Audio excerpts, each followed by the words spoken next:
Hello everyone. It's now 2.5 years since I arrived in Bridlington and started to serve and lead at Christchurch Network. It's been quite a roller coaster and quite a challenge, but also there's been great joy, and there's a real sense of God's hand being upon us, and being able to follow the Lord with you is a great joy. So it's good to be 2.5 years in, even though of course these times are incredibly challenging, and none of us could have expected that we would be coping with, dealing with, and facing the challenges of this time. I've been reminded of the passage that I spoke on. I think it was the second Sunday maybe I was here, and we gathered everyone together in Christchurch from all the different churches and all of our different connections, and we spent some time in worship together. And during that time I spoke about Ezekiel 37, and some of you will remember we gave everyone sticks, those kind of little lollipop sticks, and everyone had a couple of 2 sticks each, I think, and I spoke from Ezekiel 37 about the passage where Ezekiel, the word of the Lord comes to Ezekiel, and Ezekiel is told to take 2 sticks of wood and to write on one belonging to Judah, and the other one Ephraim's stick. And the idea is that that God is saying to the people, I'm joining you together. My intention is to bring you together, to make you one. And I had a really deep sense at the beginning of time, at the time here and ministry here, that that was something that the Lord was really calling for, that we would become one, that He would be doing a joining together, He'd be doing a gathering together, making us one. And of course that Ezekiel passage where this is the second part of Ezekiel 37. The first part of Ezekiel 37 is the valley of the dry bones. And I don't think oneness, I don't think that kind of joining together, the coming together of those 2 sticks, which Ezekiel was told to hold up in front of the people's eyes as a sign of what God would do, that wouldn't have been possible and couldn't be possible without the earlier work that was being prophesied, which is the revival work of Jesus to His nation that had become like dry bones, and the instruction to prophesy life, the resurrection life of God to what had become dry and unable to function in quite the ways that God wanted. And so the 2 go together. The kind of joining together and oneness of God's people comes from the work of God, who does revival in us. He revives us, He breathes into us, and He gives us life.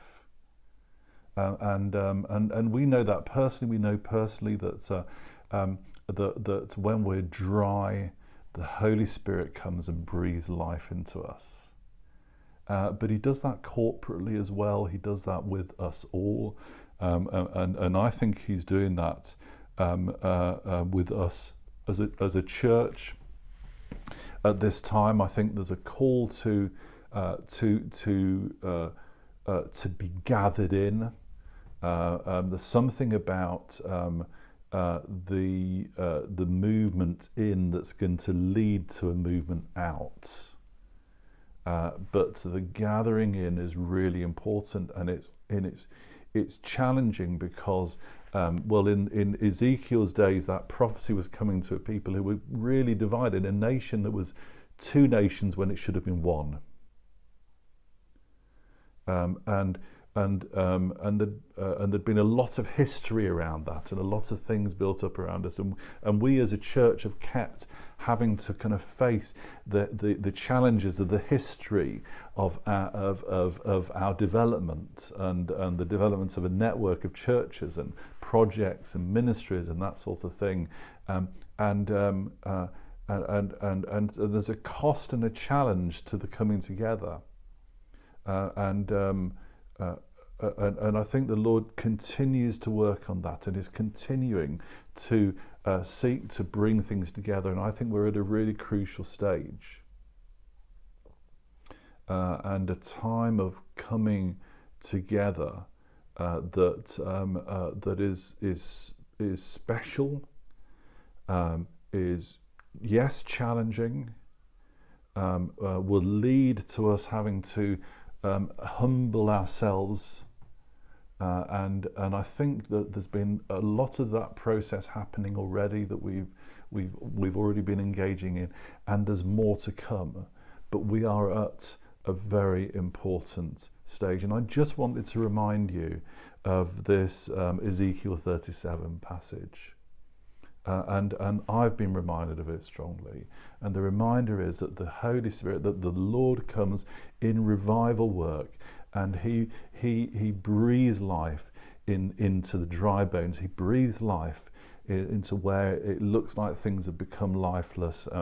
But He also, on the back of that, He gathers together, and He brings what is divided together, and He unites, and He brings us to oneness.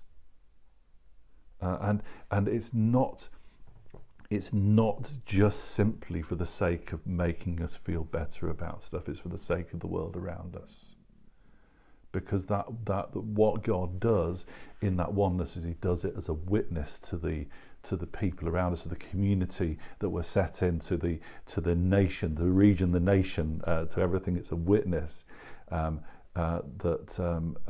that people will see through our oneness, through our gathered togetherness with God, how good God is, and how much He can do to restore and to rebuild and renew, to do the Isaiah 61 type things that we love and we're so committed to. So I wanted to kind of throw this at you as an encouragement and an inspiration, but also to kind of get you to pray into all these areas, because there's something happening. We're responding to these kinds of things. We're hearing a lot from the Lord around these kind of areas. Let's keep pressing on in prayer. Let's keep expecting that we'll be led by the reviving Holy Spirit who will breathe life into us and draw us together. And let's be willing to pay the price of that as well, because there's a price always when there's a prize that God is promising us, a oneness with Him.